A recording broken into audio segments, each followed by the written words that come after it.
नमस्कार मंडळी, पुन्हा एकदा स्वागत आहे माझ्या शिवणकला संस्कृती या चॅनलवर. इथे गोल्डन कलरची साडी आणि त्याला फ्लोरल प्रिंट असलेला असा गोल्डन सारखा ब्लाऊज आहे. साधा अस्तर कटोरी ब्लाऊज मी इथे शिवून दाखवणार आहे. सगळ्यात आधी मी इथे गळपट्टी तयार करून घेतलेली आहे. पाठीमागच्या भागाला म्हणजे बॅक साईडला मी कॅनव्हास पेपर लावणार आहे आणि इथे समोर लावण्यासाठी 2 पट्ट्या तयार करून घेतल्यात.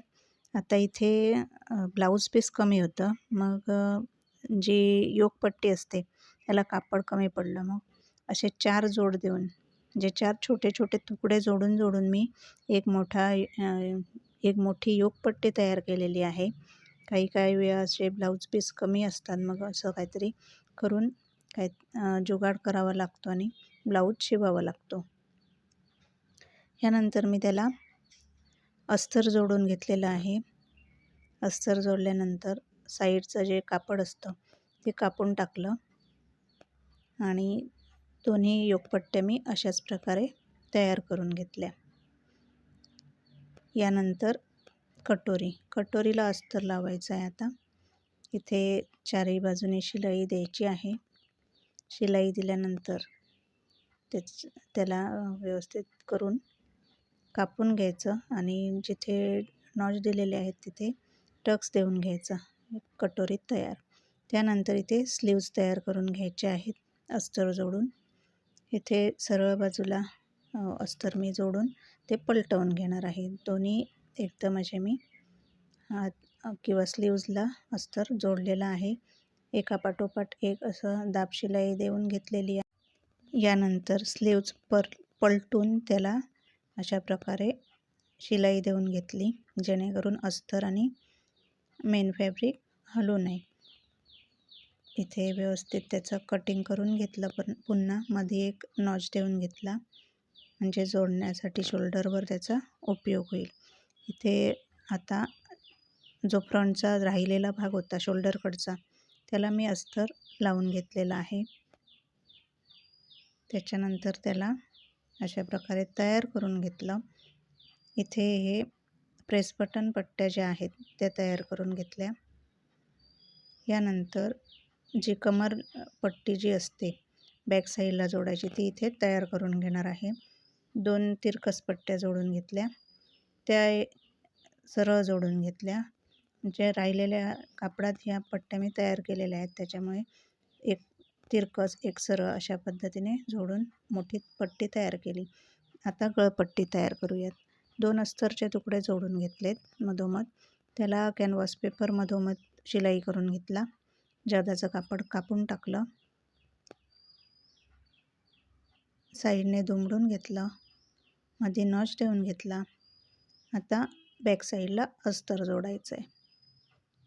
अस्तर चारही वाटेनं व्यवस्थित अगदी जोडायचं आहे. कुठेही चुरी पडता कामा नये. आणि त्यानंतर मध्ये नॉच देऊन घेतलेत. आता सरळ एक रेषा आखून घ्यायची सरळ बाजूला. यानंतर गळपट्टी ठेवायची. मधली जी सरळ रेषा दिसते ती सरळ रेषा समांतर ठेवायची आखलेल्या रेषेला आणि शिलाई करत जायचं. कॉर्नरला व्यवस्थित शिलाई करून झाल्यानंतर त्याला नॉचेस द्यायचे आहेत. मधला भाग जो आहे तो त्याच्या आधी कापून घ्यायचा आहे. मधला भाग हा हुक लूक पट्टीसाठी कामी येईल. इथे नॉचेस व्यवस्थित देऊन घ्यायचे आणि गळा पलटवून शिलाई लगेच देऊन घ्यायची. यानंतर हा गळा तयार झालेला आहे.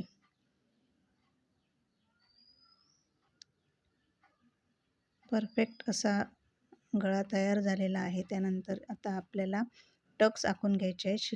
शिलाई माया सोडली, टक्स मार्किंग केला.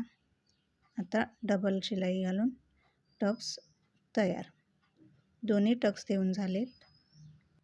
आता जी कमरेला पट्टी जोडायची आहे, मध्ये छोटीशी चूण घालायची आणि नंतर दाब शिलाई देऊन अशा प्रकारे जराशी शिलाई करून घ्यायची. मध्ये हात शिलाई करायची आहे.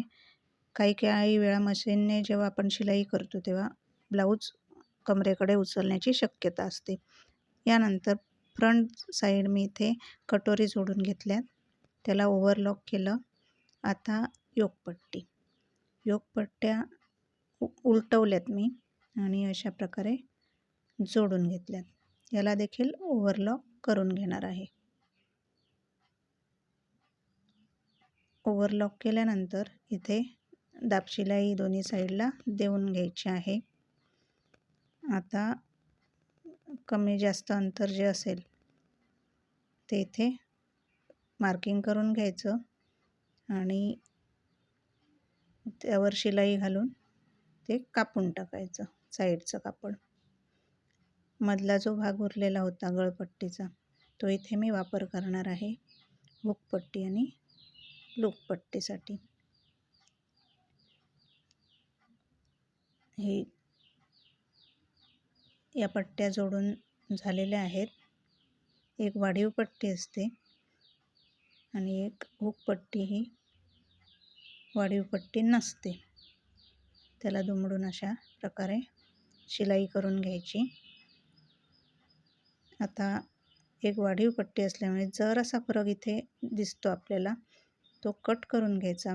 मार्किंग करून व्यवस्थित त्याला कट करायचं. शिलाई देखील सेफ्टीसाठी घालून घ्यायची. आता इथे फ्रंट आणि बॅक जोडायचे आहेत. त्याआधी मला आठवलं की आपण गळपट्टी जोडली नाही. मग गळपट्टी जोडली. यात ब्लाऊज पीस कमी होता त्याच्यामुळे पायपिंग मी तयार करणार नाही. ही पट्टी मी दाबशिलाई देऊन घेतली आणि त्याला शिलाई करणार आहे हाताने. आणि अशा प्रकारे सगळा पार्ट तयार झाल्यानंतर इथे शोल्डर जोडून घेतलेत फ्रंट साईड आणि बॅक साईड. आणि जादा जो काखेकडे भाग होता तो मी इथे कापून टाकला. त्याच्या आधी शिलाई घालून घेतली आणि इथे जे काखेकडे जादाचं कापड होतं ते मार्किंग करून कापून घेतलं. आता स्लीव्ज जोडायचे आहेत. स्लीव्ज जोडता तिथे मी जे प्रेस बटन पट्टी आहे ती जोडून घेतली आणि इथे साईडने एक शिलाई देऊन घेतलेली आहे. आता आपल्याला मोजून ब्लाऊज बघायचं आहे, मापं टाकायची आहेत आणि 3 ते 4 शिलाया देऊन फिटिंग पूर्ण तयार करायची आहे. मी मार्किंगनुसार फिटिंग देऊन घेतलेली आहे आणि अशा प्रकारे हा ब्लाऊज पूर्ण झालेला आहे. व्हिडिओ पाहिल्याबद्दल धन्यवाद.